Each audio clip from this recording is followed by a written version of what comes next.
Magandang araw mga bata! Sa ating unang araw, ang ating pag-aaralan ay ang kulturang materyal. Mga bata, alam nyo ba na maraming bagay sa ating paligid ang nagpapakita ng ating kultura? Ito ay tinatawag na kulturang materyal. Ang kulturang materyal ay tumutukoy sa mga pisikal na bagay o artifact na nilikha ng isang kultura. Ito ay mga tangible na bagay na maaaring makita, hawakan at gamitin. Ang mga ito ay nagsisilbing representasyon ng mga paniniwala, kaugalian at paraan ng pamumuhay ng isang grupo ng mga tao. Basahin natin ang tulang sa munting bahay. Sa dako roon ako'y napatingin. Isang bahay kubo aking napansin. Nilapitan ko at aking nakita mga kagamitan na ubod ng ganda.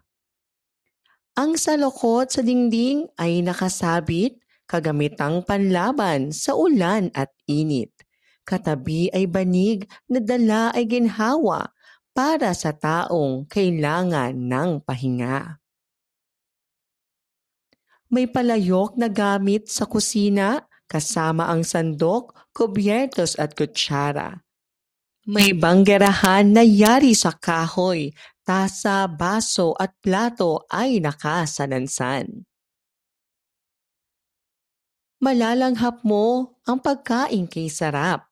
Tikman mo at iyong malalasap. Lampara sa lamesa, liwanag sa gabi.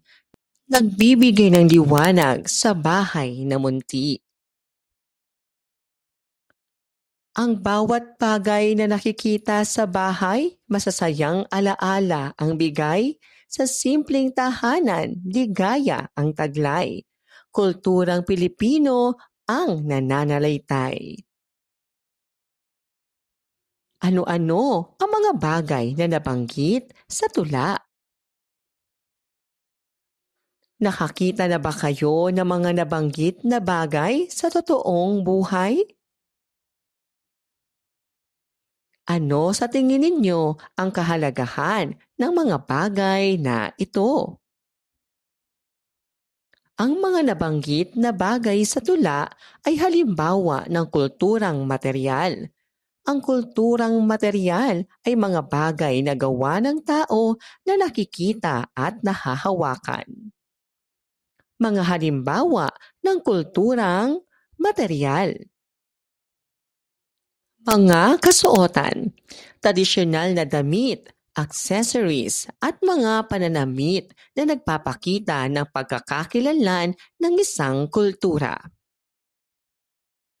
Mga kagamitan, mga kasangkapan, bahay, sasakyan at iba pang mga gamit na ginagamit sa pang-araw-araw nating pamumuhay. Mga sining at arkitektura, mga painting, sculpture, musika, sayaw, at mga gusaling nagpapakita ng aesthetic sense at mga paniniwala ng isang kultura. Mga relihiyosong bagay, mga imahen, relikya, at mga lugar na sagrado sa isang relihiyon. Mga teknolohiya, mga tool at makina na ginagamit upang gawing mas madali ang paraan ng ating pamumuhay. Ang mga nabanggit na bagay sa tula ay halimbawa ng kulturang materyal. Ang kulturang materyal ay mga bagay na gawa ng tao na nakikita at nahahawakan. Ang mga bagay na ito ay hindi lang gamit kundi bahagi ng ating kultura.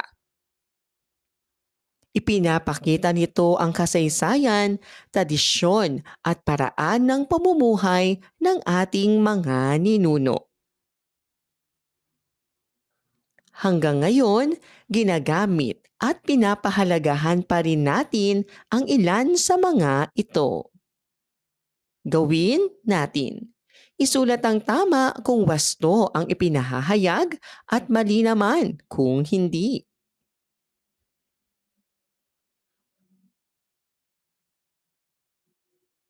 Gawin natin. Ipares ang gamit sa tamang gamit nito.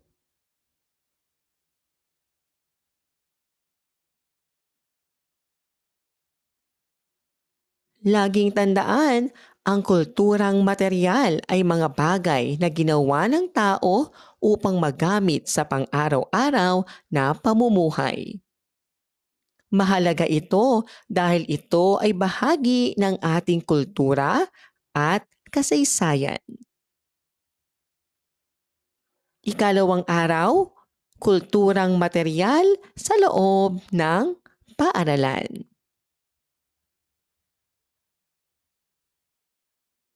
Mga bata, araw-araw tayong pumapasok sa paaralan. Alam nyo ba na maraming bagay sa paaralan ang nakakatulong upang tayo ay matuto? Ang mga bagay na ito ay tinatawag na kulturang material sa loob ng paaralan. Dapat nating alagaan ang mga ito dahil mahalaga ito sa ating pag-aaral. Sagutin natin ang mga bugtong.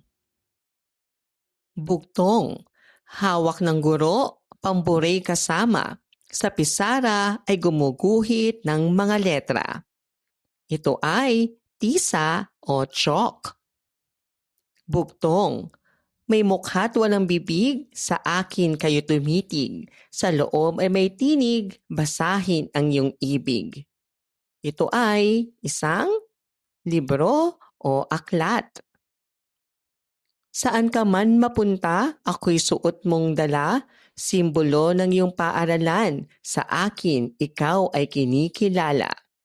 Ito ay school uniform. 3 bituin at isang araw sa himpapawid ay namamayagpag, simbolo ng kalayaan, dangal ng ating bayan. Ito ay pambansang watawat. Ano ang mga sagot sa bugtong? Saan matatagpuan ang mga bagay na nabanggit? Ang mga nabanggit ba ay halimbawa ng kulturang material? Bakit? Ang mga nabanggit na bagay sa bugtong ay halimbawa ng kulturang material na makikita sa loob ng paaralan. Ang kulturang material ay mga bagay na gawa ng tao na nakikita at nahahawakan. Kulturang material sa paaralan. Halimbawa, pisara, mesa at upuan, mga aklat, larawan ng mga bayani, watawat ng Pilipinas. Mahalaga ang mga gamit na ito dahil nakakatulong sila sa maayos na pag-aaral at nagpapakita rin ng ating pagkakaisa at pagmamahal sa bayan. Gawin natin. Sabihin kung anong kulturang material sa paaralan ang tinutukoy. Pinagmumula ng kaalaman at binabasa ng mga mag-aaral. Dito nagsusulat ang guro upang magturo. Inuupuan at pinaglalagyan ng gamit ng mga mag-aaral. Ginagamit ng mag-aaral sa pagsusulat ng aralin. Sa gisag ng ating bansa sa paaralan. Gawin natin. Gumuhit ng 3 kulturang material na nakikita sa loob ng paaralan.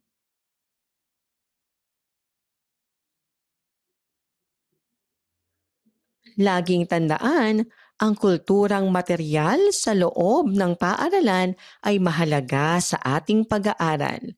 Ang tamang paggamit at pag-aalaga ng mga ito ay nagpapakita ng ating disiplina, respeto at pagmamahal sa ating paaralan. Ikatlong araw, kulturang material sa komunidad.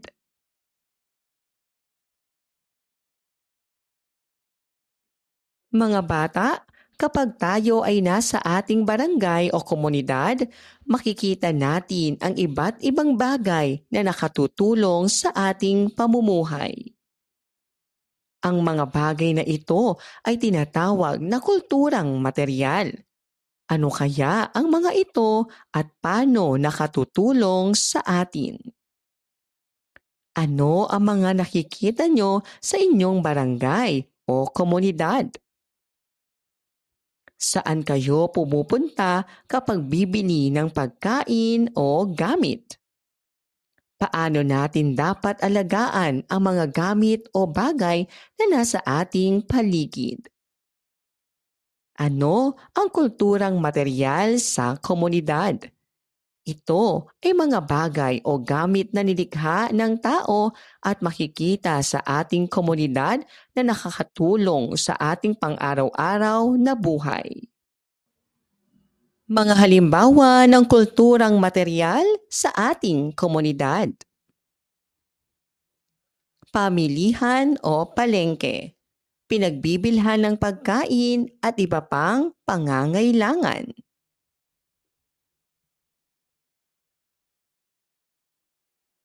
Monumento o bantayog ay isang estrukturang itinayo bilang pagpaparangal sa mga bayani. Barangay Hall, tanggapan ng mga opisyal ng barangay. Simbahan, lugar ng pananampalataya at pananalangin. Paaralan, pinapasukan ng mga bata upang matuto. Mahalaga ang mga ito dahil nakatutulong sila sa kaayusan at kaunlaran ng komunidad. Kung wala ang mga ito, magiging mahirap ang ating pamumuhay, kaya't dapat nating alagaan at igalang ang mga ito. Gawin natin. Isulat ang tama kung wasto ang sinasaad ng mga sitwasyon at mali kung hindi.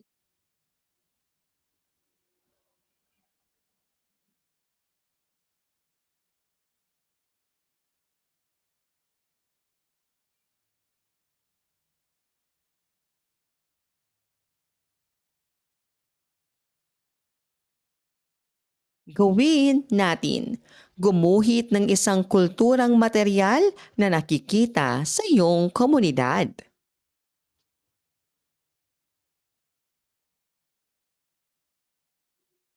Laging tandaan, ang kulturang material sa komunidad ay mga bagay na gawa ng tao na ginagamit ng lahat sa pamumuhay. Mahalaga ang mga ito para sa kaayusan at kaunlaran ng ating komunidad.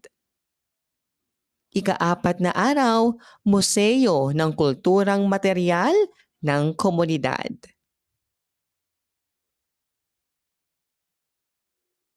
Paglikha ng mini museo.